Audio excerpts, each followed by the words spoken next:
Мир вам, братья и сестры. Сегодня без оператора снимаю. И вот хочу показать два типа клинков. Я не знаю, будет видно. Они вот закалены и не обработаны. Еще тут толщина режущей кромки примерно 1,5-2 миллиметра. Вот разница, короче. Этот подешевле будет, намного дешевле, причем, если в таком виде брать, раза в 3-4. Вот этот дороже. В чем разница? С дорогого начнем.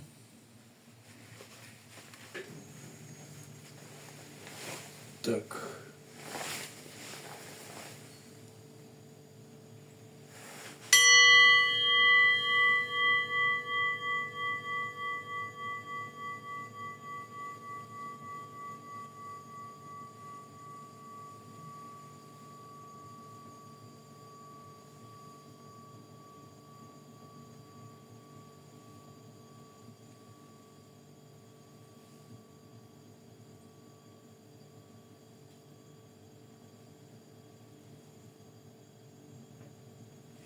Вот, теперь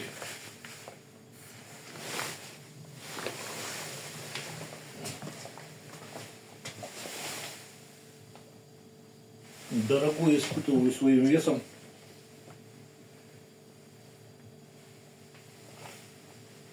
Не знаю, как камера передает, но если что, извиняйте. Вот я немножко одной рукой как бы равновесие держу.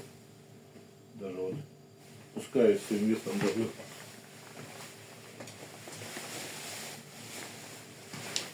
Вот. Этот клинок у вас уже не сломается даже под вашим весом. Но если вы, конечно, не 200 килограмм весите. Хотя, может, и 200 выдержит. И вот этот вот, который недорогой. Уже.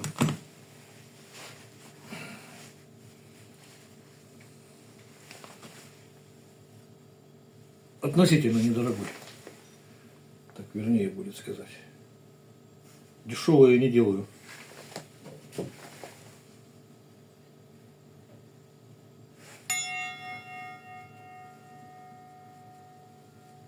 Этот полегче намного. Дол у него, вот если вы будете делать, он непосредственно как бы с рукоятки прям выходить будет. Вот этот 9 ХФ, а этот вот углеродка советская, веками проверенная. Тут очень много циклов ковки, много труда и плюс риск сломать при испытаниях, поэтому он намного дороже. В общем, всего самого доброго. До свидания.